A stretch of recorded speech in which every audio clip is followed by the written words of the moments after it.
Welcome to the Powerhouse Theater Collaborative's latest Voice of the Actors podcast. Stay with us now as we introduce and explore the Colonial Theater's resident company's upcoming production of 1776, the musical in concert, on June 27th at 2 p.m. and 7 p.m. As a fitting complement to the nation's 250th anniversary of the signing of the Declaration of Independence, Powerhouse teams up with the Lakes Region Symphony Orchestra to present a concert performance of the Tony Award-winning musical 1776. It's a Broadway-style look at the events leading up to the signing of the document that led to a new American nation. A musical in concert means the entire Tony Award-winning book and music will be performed. All the dialogue, all the songs, and some staging and costuming too. The actors and orchestra will be on stage, and there will be plenty to look at as the audience becomes engaged in the debates that led to this historic outcome. I'm Dana Gardner, your moderator. I'm a member of the Powerhouse Theater Collaborative's Board of Directors and a frequent performer and backstage contributor. Please join me now in welcoming our guests. We're here with Laura Awaskowicz. She's both the music director and conducting the LRSO Orchestra on stage. Welcome, Laura. Thanks, Dana. Happy to be here. We're also here with Joel Awaskowicz, who plays John Adams in the play. Welcome back, Joel. As always, a pleasure. And, of course, we're here with Brian Halperin, Powerhouse co-founder and director of this unique production. Hello, Dana. Brian, let's start with you. Most people are aware, of course, of the events and the significance of the 4th of July, but this telling gets us into a bit more of the intrigue and the personalities behind the event. So tell us why 1776 itself is unique, and then also how Powerhouse and the LRSO are delivering this as a musical in concert. Yeah, 1776, while the events are somewhat dramatized in terms of the way they look at history with a lens to make it a dramatic telling, not necessarily always historically accurate. So if you come to the show, don't use this for your AP history documentation, essays, or anything like that. But it brings a human face to the founding fathers and the events that led up to something, as Ben Franklin says in the show, that had never been done before. A colony rising up and breaking away from its mother country, and so you get to know some of the motivations of why these people were doing what they're doing, why some of them resisted and held out. And what's really amazing, I think, about the writing of this show is that even though everyone who comes knows the outcome, that the Declaration did get signed, it really does feel tenuous, and you wonder, how are Jefferson and Adams and Franklin going to convince the others to go along with it? What compromises are they going to have to make to get what they want? And so, yeah, it just sort of puts a human, emotional circumstance around, what is usually just historical events you read about or see in documentaries. So when we were looking to do something with the symphony for a few years now, some of our singers have performed as soloists at their concerts, and we wanted to find a way to include them with something, of ours. And it just seemed like this was a good opportunity to partner and do something unique and special for America's birthday. Cool. Laura, why don't you expand on that a little bit and explain how it works when you do a musical in concert? Is this, often we have the emphasis on the performers and the orchestras in the pit. It seems like this sort of flips that a little bit. Yeah, absolutely. So when we do a concert performance, the orchestra will be on the stage along with the performers, that they are equal in the presentation, that you are there equally for watching these performers perform this historical music, as well as watching the performers act it out as well. So the actors will be mixed in with violins and flute players and percussionists, which will be really exciting for them, exciting for the musicians as well, because I know that they have performed with vocalists before, but often in that concert setting, we put our performers at the very front and they kind of stand in front of the orchestra, but we are really trying to give a full kind of immersive experience for all of the performers on stage, which will be really exciting. And Laura, did you find it that both the orchestra had some challenge in adapting to this, or the actors? I mean, how did the folks who were doing something unique that they may not have done before risen to this? Was this a bit of a challenge or something that came more naturally? Well, time will tell, Dana, because we have not gotten the two groups together yet. But I did communicate with the orchestra members and said, hey, just know that you'll be surrounded by different delegates, different members of Congress. And I encouraged them to kind of make notice of what states they're surrounded by and to maybe choose a side. And they're allowed to agree when people around them are agreeing, or disagree when people around them are disagreeing. So I really hope that by being surrounded by the actors, that it might engage them in the production as well. I'm hopeful. Interesting. And so, Joel, as a performer, do you expect to have to step out of the traditional fourth wall and interact with the orchestra? Usually you just sort of ignore them and hope that they keep up with you, right? I think this is a show where so many of the performers spend a great length of the play listening and reacting to what's going on. There is hardly a scene where, the full company isn't on stage and very much engaged in the action, because whatever's being discussed is of great consequence for everybody present.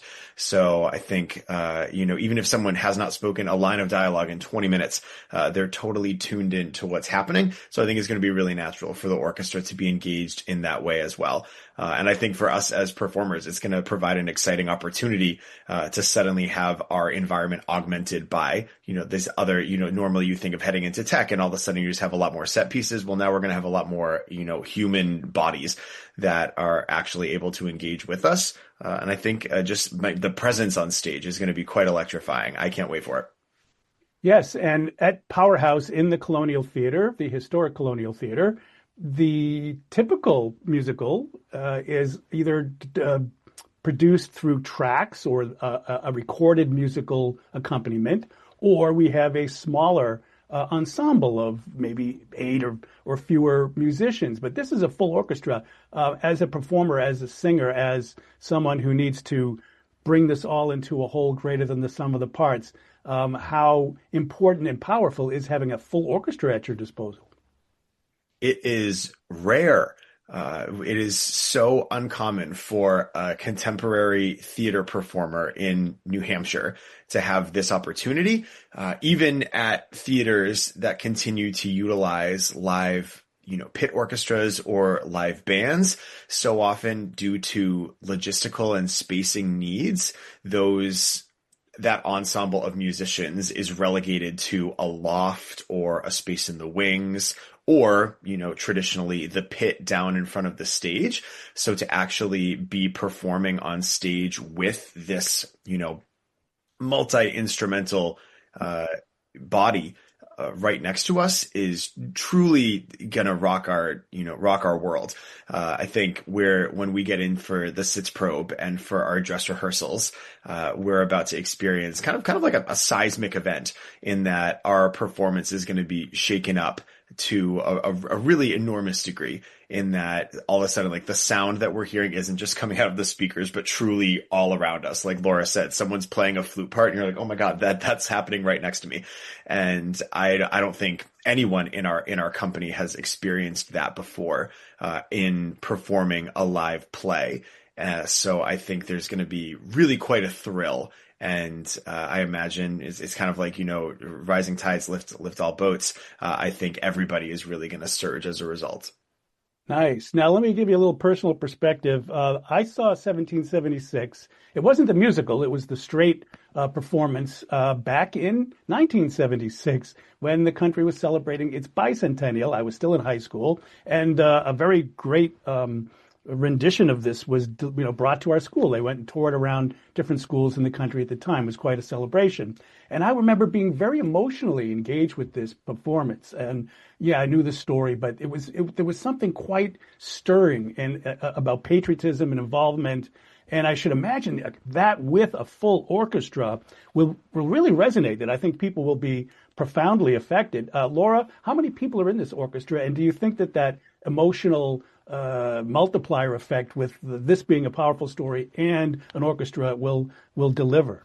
Absolutely. There are 20 members of the orchestra, including 4 violins, 2 violas, 2 cellos, and upright bass. The upright bass player is actually Ben Green, who is the director of the Lakes Region Symphony Orchestra, but he wanted the experience of being able to play in this performance, which is why I get to conduct them, which is very, very exciting. And I think just being in a space where live music is being performed, it's different feeling the live vibrations of a trumpet and a trombone than just hearing it on a track. And especially as Joel was mentioning, on stage, oftentimes we maybe have like a monitor shooting some sound back at us, and then most of the speakers are sending it out to the audience. But this is going to just fill every cranny of the space around you, whether you're in the wings, on the stage, out in the audience as well. And as we know, it comes to a very, thrilling conclusion with the signing of the declaration, and the music just gets, I'm going to let it, I told Brian, I'm going to let it get real big. I want people to feel it, the vibrations in their body as we signify this, monumental event. Yeah. Brian, as a director, you've had some experience with that monumental effect. I'm thinking about productions like Hunchback, and where you had a full chorus, and you were involved with that, of course, as well, Laura. So do you have a full chorus? Is the accompaniment going to be, in addition to the performers, the actors? How are we going to expect to see more singers than just the actors? Well, there won't be. There's only 26 actors in the show, and it's an odd musical in that there's only 13 songs in it. It's most known, the music is great, but the show itself is most known for Peter Stone's book, which is considered one of the best books. And I think that's, if you saw a book version of it in 1976 that they took out the music, then yes, the book alone stands on itself. The music is sort of there to augment and heighten the emotions in places. But, you don't really need to do much. It's all, the stakes are so high. These men knew if they lose, they're going to be hung. So the stakes can't get any higher to begin with. They're doing something that is dangerous. Throughout the show, you get dispatches that are sent from George Washington, who's at the front, currently fighting, and they're all pretty dire about how bad it's going. And they're making this commitment to sign this thing, even though they're, already losing. And, they sort of make jokes about, well, the British will be here any minute, so we can tell, sort of meet them directly. But, so it's just written in such a way that the stakes are all clear. It's not just about signing a document. It's about, essentially committing treason if you lose and knowing you're going to hang. So the drama is all in there in the book, and the music just adds heightened elements to it. And in fact, most of the music is in Act 1. That's I should say Act 1 is a lot longer than Act 2 anyway. So, but Act 2, has one funny song to begin with, and then like one really dire, dark song. And right, that's it in Act 2, just those two, and a little, and sorry, and Joel's big number. How could I forget? But Joel's big number that sort of pulls it all together with, why do I feel so alone? Is anybody there? Does anyone see what I see? He sees both this terribleness of the situation now, but also the potential for what the new nation can be. And I think it's that potential for what the new nation can be that ultimately, stirs everybody to reach the conclusion. I won't spoil it just in case anybody doesn't know, but yeah. Well, 13 original songs. How fitting. But, Joel's character, Adams, is like the bulldog from start to finish, determined to pull everybody over the finish line with him, whether they like it or not. And so, you always think about, George Washington and Ben Franklin and, and of course now everyone thinks about Hamilton. But, this show really shows about how important Adams was to the process. So John Quincy Adams from Braintree, Massachusetts. No, the other Adams. Oh, is it? I thought. Okay. My bad. Joel has learned all about him. He could Braintree. That's where I'm going. Braintree, Massachusetts. So sort of a local guy, the southern colony from ours in New Hampshire. what was making John Adams tick in your thinking, Joel? Why was he so instrumental, and what have you taken away from understanding this character? I think it's fascinating that we conceptualize the 13 colonies and we imagine like, oh, that's so small a number compared to, our present, 50 states. But they had such disparate experiences living on the continent, before this American experiment begins. And you'll hear characters throughout refer to their states as their own country, like the country of Virginia. South Carolina is our country. And there's this feeling that they're kind of building these separate entities. And Adams makes a statement at one point, we intend to be one nation. And I don't think the colonists have a concept of what that means to be spread out so far and yet to be, essentially collaborators in the guidance and governance of a new country. And Adams is positioned so uniquely in Massachusetts because Boston is such a hub for, the targeting of King George's military. And Adams expresses this with great frustration at several points in the musical, talking with Franklin, talking with his opponents, but, kind of insisting as if others don't understand that we're at war right now. At one point he makes the line, he's like, why can't you acknowledge what already exists? It's been more than a year since Concord and Lexington. And so for him, he was corresponding with his wife Abigail back home in Massachusetts, and she would report to him that, she and their oldest son could stand out on the hill of their property and see the British ships firing out on the water. And he had given his family instruction that if ever the fighting, approached them, that she was to grab the kids and flee into the woods. So for someone in Massachusetts, that's such a potent reality, that the sense of risk and danger is so imminent. Then, someone representing North Carolina really has no sense of just how intense that reality is. And by the end of the play, Washington is reporting that, troops are approaching New York and that they're evacuating Manhattan. So you think of the threat, like it's barely moving, that far down. And you've still got colonists from, Maryland and Georgia and others who are so far away from the action. And of course, this is at a time when no one is, live streaming anything that's going on. They don't get live updates. So I don't think there's that sense of urgency from all of the colonists. And for Adams, it absolutely is present because he's seen, soldiers troop past him. He's seen volunteer militia rise up.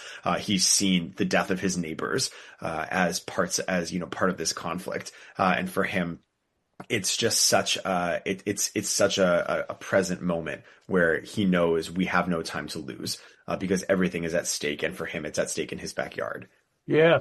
Now, as I understand it, John Adams was also a bit of a stickler for process and for the law, having represented the British soldiers in the Boston Massacre trial, for example. He was not just going on, I guess, sort of some wild escapade and tearing down all the edifices of the law and being a radical in that sense. He was more of a radical as a thinker. Can you develop any insights from John Adams' background in terms of why he did this by the book rather than just tore down and burned down the house as sort of a reaction and a protest? Yeah, he's staunch. He was, deeply principled. He was incredibly educated. He's a Harvard graduate, and he's dedicated his life to the principles of liberty, but truly liberty for all people. Representing those, those redcoats who were implicated in, the event that becomes known as the Boston Massacre. He didn't view it as taking sides. He viewed it as, essentially giving everyone a fair opportunity to be represented in front of the law. And that's something that he values. And ultimately, he helps them, win that trial, quite famously. But he wasn't in it to, be a rabble rouser like his, like Samuel Adams and others were. He really did care about, standing by the right thing. And that makes it, all the more difficult for him to compromise when he's actually in the Congress. But you talk about him, kind of going by the book and, standing by, the principles that he's read and believed in. It's fascinating to see how varied the kind of expertise is in the room. You have, members of the clergy present. You have farmers. You have cobblers. The delegates that were sent were not just the most elite minds necessarily. Franklin talks about, these men as the cream of their colonies, but they really are coming from these widespread backgrounds. And that's one of those instances that causes me to reflect on parallels between what we see in the play and what we see in contemporary government.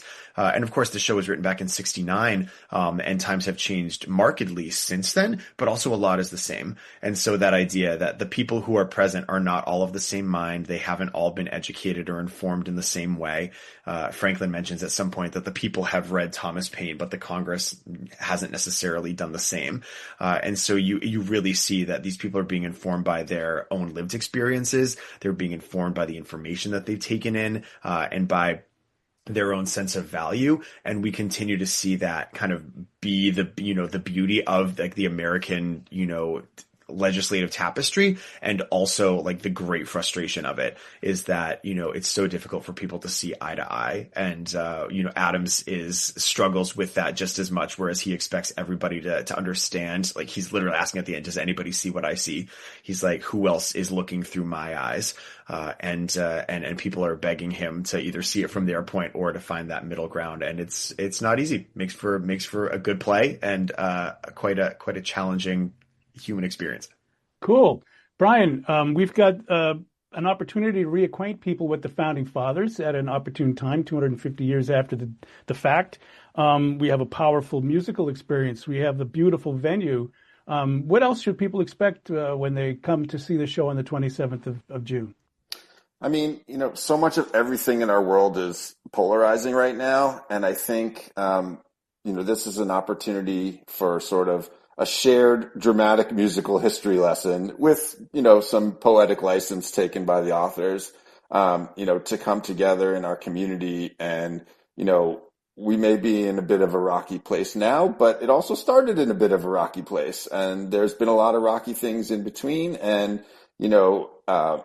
live performance is still a place where people of all interests and backgrounds can come together for a shared experience. And so I think, this is an opportunity maybe to remind our community of our shared experience as Americans. And, it's always come with struggles, and it's how you rise to those occasions, and also I think at 250 years, it's important to know that the American experiment is still going on, and it's still not perfect. And, history can sometimes be dry, but seeing it in musical form may be less dry, and in dramatic form. And, again, like I said, it's not necessarily the most accurate history lesson, but it is a good general overview about the circumstances of what led to, to the founding of our country. And, if you're not going to do this musical on the 250th birthday, when would you do it, right? I'm actually surprised. It seems to be we're the only group in New Hampshire who's taking the show on this year. So I think, it's a chance for people from all over the state who have interest in it to come to the beautiful Colonial right smack in the middle of New Hampshire and get a chance to experience something, different from, the typical community theater fare, both in the show as well as in the way we're presenting it with the orchestra.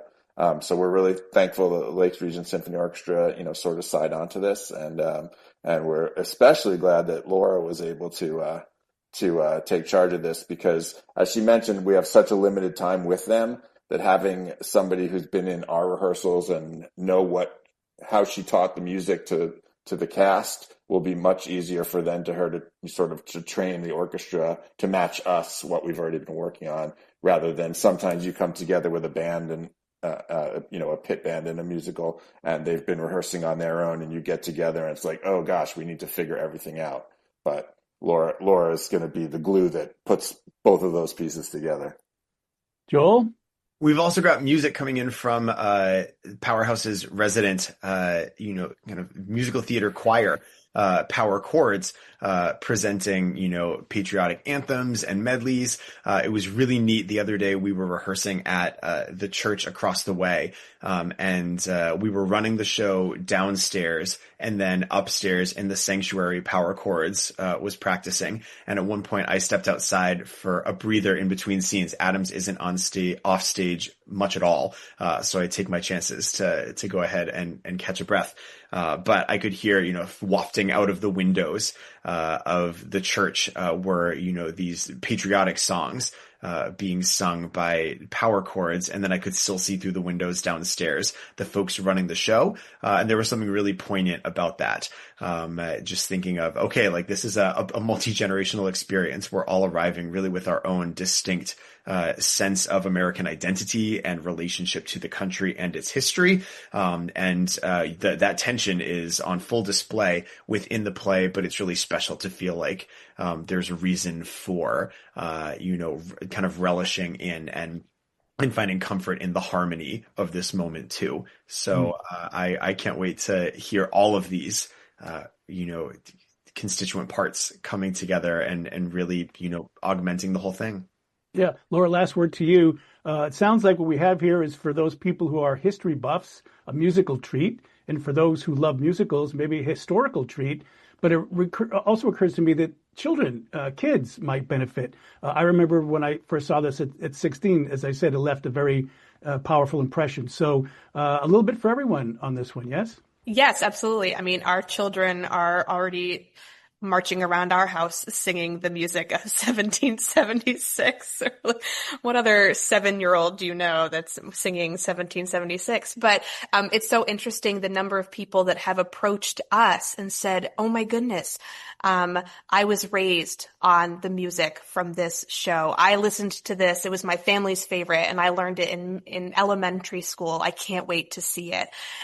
So something about this. And we're all fascinated by history, and the moment that we can attach music to something, it just becomes so much more ingrained in our memory, which is why Hamilton took off the way that it did.